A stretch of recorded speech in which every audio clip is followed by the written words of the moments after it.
നമസ്കാരം. ഇന്ന് നമ്മുടെ നാട്ടിലുള്ള ആൾക്കാരുടെ ഇടയിലുള്ള പരസ്പര സ്നേഹവും വിശ്വാസവും ബഹുമാനവും ഒക്കെ തന്നെ ഇല്ലാതെ ആയിക്കൊണ്ടിരിക്കുകയാണ്. പല ആൾക്കാരും മതത്തിന്റെ പേരും പറഞ്ഞ് അങ്ങോട്ടും ഇങ്ങോട്ടും വഴക്കിടുകയും ബഹളം വെക്കുകയും ലഹളകളൊക്കെ ഉണ്ടാക്കുകയും ഒക്കെ ചെയ്യുന്നുണ്ട്.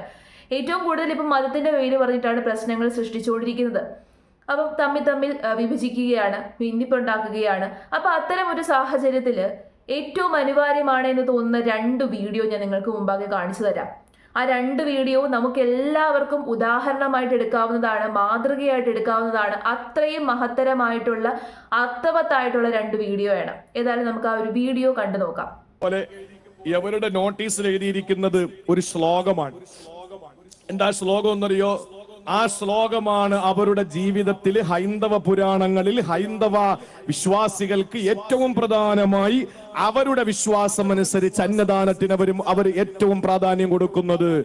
ആ പുരാണത്തിലെ ആ ശ്ലോകം ഇങ്ങനെയാണ്: ഗജതരംഗ സഹസ്രം ഗോകുലം കൊടിദാനം കനകരചിത പാത്രം വേദിനി സാഗരാന്തം ഉദയകുലവിശുദ്ധം കോടികന്യാ പ്രദാനം നെഹി നെഹി ബഹുദാനം അന്നദാന സമാനം. ഇതാണ് ആ ശ്ലോകം. എന്താ ഇതിന്റെ അർത്ഥം എന്നറിയോ? ഗജതരംഗ സഹസ്രം ഗോകുലം കൊടിദാനം കനകരചിത പാത്രം. ഇതാണ് ആദ്യത്തെ വീഡിയോ. ഈ വീഡിയോയിൽ കാണിച്ചേക്കുന്ന വ്യക്തി അദ്ദേഹം ഒരു മുസ്ലിമാണ്, ഒരു ഉസ്താദാണ്. അദ്ദേഹത്തിന് മുമ്പിൽ ഒരുപാട് ആൾക്കാർ കൂടിയിരിപ്പുണ്ട്. അദ്ദേഹത്തിന്റെ പ്രസംഗം കേൾക്കാനാണ്. അവരൊക്കെ തന്നെ മുസ്ലിം മതവിശ്വാസികളാണ്. അവരോടൊക്കെ തന്നെ അദ്ദേഹം വളരെ മഹത്തരമായിട്ടുള്ളൊരു കാര്യം പറഞ്ഞു കൊടുക്കുകയാണ്. ആ മഹത്തരമായ കാര്യം എന്താണെന്ന് ചോദിച്ചു കഴിഞ്ഞാൽ, മറ്റുള്ളവരെ പട്ടിണിക്കിടാൻ വേണ്ടി പാടില്ല. ഒരാൾ പട്ടിണി കിടന്നിട്ട് നമ്മൾ വയറ് നിറച്ച് ചോറുണ്ണാൻ പാടില്ല എന്നുള്ളൊരു സന്ദേശം പകർന്നു നൽകാൻ വേണ്ടിയിട്ട് അദ്ദേഹം ഉപയോഗിക്കുന്നത് ഒരു ഹിന്ദു ശ്ലോകമാണ്. ആ ശ്ലോകം പറയുന്നത് കേട്ടിട്ടില്ലേ? ഹിന്ദുക്കൾക്ക് എത്ര പേർക്ക് അറിയാം ഇതേപോലെ ശ്ലോകം ചൊല്ലാൻ? ആ ശ്ലോകം മാത്രം പറയുവല്ല, അതിന്റെ അർത്ഥവും പറഞ്ഞു കൊടുക്കുന്നുണ്ട്. അദ്ദേഹം പറഞ്ഞിട്ടുള്ള ശ്ലോകത്തിന്റെ അർത്ഥം എത്രത്തോളം ദാനം ചെയ്തു കഴിഞ്ഞാലും, എത്ര പൈസ നൽകിയാലും, എത്ര സ്വർണം ദാനം ചെയ്തു കഴിഞ്ഞാലും, എന്തൊക്കെ ദാനം ചെയ്തു കഴിഞ്ഞാലും, വീട് നൽകിയാലും, കുതിരകളെ നൽകിയാലും, എന്തൊക്കെ ദാനം ചെയ്തു കഴിഞ്ഞാലും അതിനേക്കാട്ടിലും ഒക്കെ തന്നെ മഹത്തരമായിട്ടുള്ള ദാനമാണ് അന്നദാനം എന്നുള്ളൊരു മെസ്സേജാണ് അദ്ദേഹം പകർന്നു നൽകുന്നത് ആ ഒരു ശ്ലോകം പറഞ്ഞുകൊണ്ട്. അദ്ദേഹത്തിന് വേണമെങ്കിൽ അത് പറയാതെ ഇരിക്കാമായിരുന്നു, പക്ഷെ അദ്ദേഹം അവിടെ പറഞ്ഞു. ഇനി അടുത്ത വീഡിയോ ഞാൻ കേൾപ്പിച്ചു തരാം. സൂറത്തുൽ ബഖറ 2-ാം അധ്യായം 62-ാമത്തെ ആയത്ത്. എന്താ ഖുർആൻ പറയുന്നത്? ഇന്നല്ലദീന ആമനു വല്ലദീന ഹാദു വനസാറ വസ്വാബീന മൻ ആമന ബില്ലാഹി വൽ യൗമിൽ ആഖിർ വഅമില സ്വാലിഹീൻ ഫലഹും അജ്റഹും മിൻ റബ്ബിഹിം യാ ഖൗഫുൻ അലൈഹിം വലാ ഹും യഹ്സനൂൻ. അല്ലേ? എങ്ങനെയല്ലോ ഉസ്താദേ?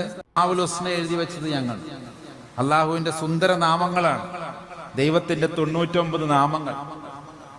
അതിൽ ദൈവത്തിനെ ഇതര മതസ്ഥരും എല്ലാ മതസ്ഥരും ഉപയോഗിക്കുന്ന നാമങ്ങൾ അതിലുണ്ട്. കാരുണ്യവാനെ എല്ലാ മതത്തിലും ഉപയോഗിക്കുന്നവനാണ്. ദൈവമേ നീ വലിയവനാകുന്നു, ദൈവമേ നീ മഹത്വമുള്ളവനാകുന്നു. ഖുൽഹു അല്ലാഹു അഹദ് അല്ലാഹു സമദ് ലം യലിദ് വലം യൂലദ് വലം യകുൽ ലഹു കുഫുവൻ അഹദ്. സൂറത്തുൽ ഇഖ്ലാസ്. രണ്ടാമത്തെ വീഡിയോ കണ്ടല്ലോ. ഇദ്ദേഹം ഒരു ഹിന്ദുവാണ്, ഒരു സന്യാസിയാണ്. അദ്ദേഹം അവിടെ നിന്നിട്ട് ഖുറാനിലെ കുറച്ച് വരികളാണ് ഓതിക്കൊണ്ടിരിക്കുന്നത്. ഈ 2 ആൾക്കാരും പുരോഹിതന്മാരാണ്. 2 പേരും മതത്തിന്റെ വക്താക്കളാണ്. 2 പേരും മതത്തിന്റെ ഏറ്റവും ഉന്നത സ്ഥാനത്തിരിക്കുന്ന ആൾക്കാരാണ്. മറ്റുള്ളവർക്ക് മതം പറഞ്ഞു കൊടുക്കുകയും മതപരമായിട്ടുള്ള കാര്യങ്ങൾ പഠിപ്പിച്ചു കൊടുക്കുകയും ഒക്കെ ചെയ്യുന്ന വ്യക്തികളാണ്. ഇവരെ 2 ആൾക്കാരെയും നമുക്ക് പണ്ഡിതനെന്നും മഹാന്മാരെന്നും ഒക്കെ തന്നെ വിളിക്കാൻ പറ്റും. ഇവർ യഥാർത്ഥത്തിലുള്ള പണ്ഡിതരാണ്. അത്രയും അറിവ് അവർക്കുണ്ട്. അവർക്ക് മുമ്പിലിരിക്കുന്നവർക്ക് അവർ നല്ല അറിവാണ് പകർന്നു നൽകുന്നത്. പരസ്പര സ്നേഹത്തിന്റെയും വിശ്വാസത്തിന്റെയും ബഹുമാനത്തിന്റെയും അറിവാണ് പകർന്നു നൽകുന്നത്. അതായത് മറ്റു മതങ്ങളെ സ്നേഹിക്കുക. എല്ലാ കാര്യത്തിലും നല്ലതുണ്ട്. എല്ലാ മതത്തിലും നല്ലത് പറയുന്നുണ്ട്, ചീത്തയും പറയുന്നുണ്ട്. അപ്പൊ ആ നല്ല കാര്യങ്ങൾ പഠിക്കുക, നല്ല കാര്യങ്ങൾ പറഞ്ഞു കൊടുക്കുക, നന്മ എല്ലാവർക്കും പകർന്നു നൽകുക. ഇന്ന മതത്തിൻ്റെതൊന്നുമില്ല. എല്ലാ കാര്യങ്ങളിൽ നിന്നുള്ള നന്മ പകർന്നു കൊടുക്കുകയും തിന്മയിൽ നിന്ന് ആൾക്കാരെ മാറ്റി സഞ്ചരിപ്പിക്കുകയും ഒക്കെ ചെയ്യുന്നവരാണ് ഈ പുരോഹിതന്മാർ, പണ്ഡിതന്മാർ എന്നൊക്കെ പറയുന്നത്. ഇതാണ് അവർ ചെയ്തുകൊണ്ടിരിക്കുന്നത്. കറക്റ്റായിട്ട് ചെയ്തുകൊണ്ടിരിക്കുന്നുണ്ട്. എത്ര വിഡ്ഢികളായിട്ടുള്ള സന്യാസിമാരെയും പണ്ഡിതന്മാരെയും ഉസ്താദുമാരെയും ഒക്കെ തന്നെ നമ്മൾ കണ്ടിട്ടുണ്ട്. അവരുടെ ഇടയിൽ നിന്ന് ഇവർ വ്യത്യസ്തരാണ്. ഇവരെ നമുക്ക് റിയൽ ആയിട്ടുള്ള പണ്ഡിതന്മാർ എന്ന് പറയാം. ഇവർക്ക് അത്രയും അധികം അറിവുകളുണ്ട്. അവരുടെ വാക്കുകൊണ്ടാണ് അവർ ചേഞ്ചസ് ഉണ്ടാക്കിക്കൊണ്ടിരിക്കുന്നത്, സൃഷ്ടിച്ചുകൊണ്ടിരിക്കുന്നത്. ആദ്യം കാണിച്ച ഉസ്താദ് തന്നെ, അദ്ദേഹം എന്ത് മനോഹരമായിട്ടാണ് ആ ഒരു ശ്ലോകം പാടുന്നത്. എത്ര ഹിന്ദുക്കൾക്ക് അറിയാം ഇത്ര നന്നായിട്ട് ശ്ലോകം പറയാനും അതിൻ്റെ അർത്ഥം പറഞ്ഞു കൊടുക്കാനും. അടുത്ത ആള്, ഖുറാൻ വായിച്ചിട്ടില്ലാത്ത ഒരു വ്യക്തിക്ക് എന്തായാലും അങ്ങനെ ഓതാൻ വേണ്ടിയിട്ട് സാധിക്കുന്നില്ല. അപ്പം ഇത്രയും മനോഹരമായിട്ടുള്ള കാര്യങ്ങൾ നമ്മുടെ നാട്ടിൽ നടക്കുന്നുണ്ട്. പക്ഷെ ഇതൊക്കെ കാണുമ്പോൾ പലർക്കും കുരു പൊട്ടും. അത് സ്വാഭാവികമാണ്. കാരണം ഇങ്ങനെയുള്ള മതസൗഹാർദ്ദത്തിന്റെ ഉത്തമ ഉദാഹരണങ്ങളെയൊക്കെ കാണുന്ന സമയത്ത് ഈ മതത്തിന്റെ പേരിൽ അങ്ങോട്ടും ഇങ്ങോട്ടും പ്രശ്നമുണ്ടാക്കി ആൾക്കാരെ തമ്മിലകറ്റാൻ വേണ്ടിയിട്ട് നോക്കി നടക്കുന്ന ആൾക്കാർക്ക് അതൊന്നും രസിക്കത്തില്ല. അപ്പൊ അത്തരക്കാരെന്ത് ചെയ്യത്തില്ല, ഇത്തരം കാര്യങ്ങളൊന്നും തന്നെ സ്പ്രെഡ് ചെയ്യത്തില്ല. ഇങ്ങനെയുള്ള കാര്യങ്ങളാണ് നമ്മൾ ആൾക്കാരിലേക്ക് എത്തിക്കേണ്ടത്. എങ്കിൽ മാത്രമേ പരസ്പരം ബഹുമാനം ഉണ്ടാകത്തുള്ളൂ, എങ്കിലേ സന്തോഷം ഉണ്ടാകത്തുള്ളൂ. ഞാൻ രണ്ടാമത് കാണിച്ച വീഡിയോയ്ക്കകത്ത് 3 പേരെ നമുക്ക് കാണാൻ സാധിക്കും. 3 മതത്തിന്റെ വക്താക്കളെ സാധിക്കും. ഒരു അച്ഛനെ അതിനകത്ത് കാണാൻ വേണ്ടി സാധിക്കും, ഒരു സന്യാസിയെ കാണാൻ വേണ്ടി സാധിക്കും, ഒരു ഉസ്താദിനെ കാണാൻ വേണ്ടി സാധിക്കും. അങ്ങനെ ഈ കേരളം എന്ന് പറയുന്നത് മതസൗഹാർദ്ദത്തിന്റെ ഉത്തമ സിമ്പൽ ആയിരുന്നു. പക്ഷെ ഇവിടേക്കും അത്തരത്തിലുള്ള പ്രശ്നങ്ങളൊക്കെ വന്നുകൊണ്ടിരിക്കുകയാണ്. നമ്മൾ അനുവദിക്കാൻ വേണ്ടിയിട്ട് പാടില്ല. നമ്മൾ ശ്രദ്ധിച്ചു കഴിഞ്ഞാൽ കേരളത്തിലേക്ക് വരുമ്പോൾ ചില വീടുകളിലും ചില ചായക്കടകളിലും ഒക്കെ തന്നെ 3 മത സിമ്പലുകളും ഒന്നിച്ചിരിക്കുന്നത് കാണാം. 3 മതത്തിന്റെ ഭാഗമായിട്ടുള്ള, 3 മതത്തിന്റെ അല്ല 4 മതത്തിന്റെ ഭാഗമായിട്ടുള്ള കാര്യങ്ങളൊക്കെ തന്നെ ഒരു ഫോട്ടോയിൽ നമുക്ക് കാണാം. ജീസസിനെയും കൃഷ്ണനെയും അതോടുകൂടി തന്നെ മുസ്ലിങ്ങളുടെ ആ ഒരു സിമ്പൽ ഉണ്ടല്ലോ, മക്കയുടെ സിമ്പലൊക്കെ ഉള്ള ഒരു ഫോട്ടോ ഒന്നിച്ചാണ് ആ ഫോട്ടോ വെച്ചേക്കുന്നത്. ആ ഫോട്ടോയ്ക്ക് 3 തട്ടുകളുണ്ട്, 3-നകത്ത് 3 ദൈവങ്ങളുടെ ഫോട്ടോ. അങ്ങനത്തെ കാര്യങ്ങളൊക്കെ നമുക്ക് ഇവിടെ കാണാൻ വേണ്ടി സാധിക്കുമായിരുന്നു. അപ്പൊ ഇവിടേക്ക് അങ്ങനത്തെ ഇതുപോലുള്ള അസുഖങ്ങളൊന്നും സ്പ്രെഡ് ആകാൻ വേണ്ടിയിട്ട് ഇടയാവരുത്. നമ്മൾ അതിനെ അനുവദിക്കരുത്. അസുഖങ്ങൾ എന്ന് ഞാൻ ഉദ്ദേശിച്ചത് എന്തിനാണെന്ന് നിങ്ങൾക്ക് മനസ്സിലായി കാണുമല്ലോ. ഈ മതത്തിന്റെ പേരിൽ ആൾക്കാരുടെ ഇടയിൽ ഉണ്ടായിക്കൊണ്ടിരിക്കുന്ന ഈ അസുഖം പലരും അത് സ്പ്രെഡ് ചെയ്യാൻ വേണ്ടിയിട്ട് നോക്കുന്നുണ്ട്. അപ്പൊ ഇത്തരം കാര്യങ്ങളാണ് നമ്മൾ എന്ത് ചെയ്യേണ്ടത്, പ്രോത്സാഹിപ്പിക്കേണ്ടത്.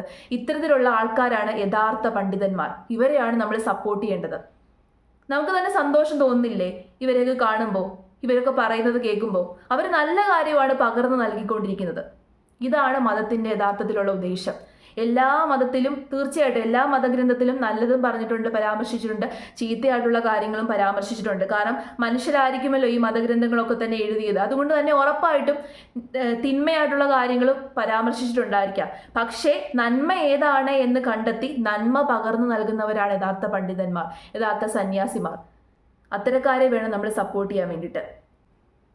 കാരണം മതഗ്രന്ഥങ്ങളുടെ എല്ലാം പ്രധാനപ്പെട്ട ഉദ്ദേശം അതാണ്, മനുഷ്യന്റെ ഉള്ളിൽ നന്മ നിറയ്ക്കുക, മനുഷ്യനെ നേർവഴിക്ക് നടത്തുക. ഇപ്പൊ ദയവ് ചെയ്ത് ഇത്തരം കാര്യങ്ങളൊക്കെ മനസ്സിൽ വെച്ചിട്ട് പെരുമാറുക. പരസ്പരം അങ്ങോട്ടും ഇങ്ങോട്ടും വഴക്കുണ്ടാക്കാൻ എളുപ്പമാണ്, പരസ്പരമുള്ള സ്നേഹം ഇല്ലാതെയാകാൻ എളുപ്പമാണ്. സ്നേഹം നിറയ്ക്കാനാണ് പാട്, ഒത്തൊരുമയോടുകൂടി നിൽക്കാനാണ് പാട്. അപ്പൊ നമുക്ക് ആ പാടായിട്ടുള്ള കാര്യം ചെയ്താൽ മതി. ഒത്തൊരുമയോടുകൂടി ഉണ്ടെങ്കിൽ എന്ത് സന്തോഷമാണ്. ഇവിടെ തന്നെ നമുക്ക് കാണാൻ സാധിക്കുന്നത് സന്തോഷമാണ്, സമാധാനമാണ്, പീസ്, അൾട്ടിമേറ്റ് പീസ്. എല്ലാവരും ഒന്നിച്ച് നിൽക്കുമ്പോൾ നമുക്ക് കിട്ടുന്നത് അതാണ് പീസ്. ആ പീസിന് വേണ്ടി, ആ സമാധാനത്തിന് വേണ്ടിയിട്ട് നമുക്ക് ഒത്തൊരുമിച്ച് നിൽക്കാം.